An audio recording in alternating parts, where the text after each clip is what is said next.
Hello guys and welcome to a new brand video, and today I'm going to show you how to save your board as templates or how to create your own templates. And basically you will need to go to the Monday website by going to your browser and type monday.com. After that you will need to create an account by signing up with your email, and if you do already have an account, just log in into it and then follow this simple step.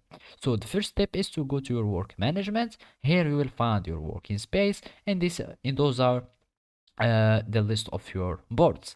And basically to create a template you will need just to save your board as a template, so everyone who has the link to this board will be able to create it or reuse it and customize it however you want.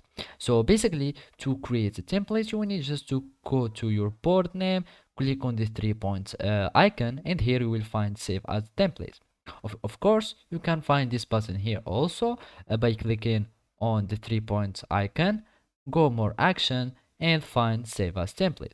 You click on save as a template, and basically the board will be created as a template uh, immediately.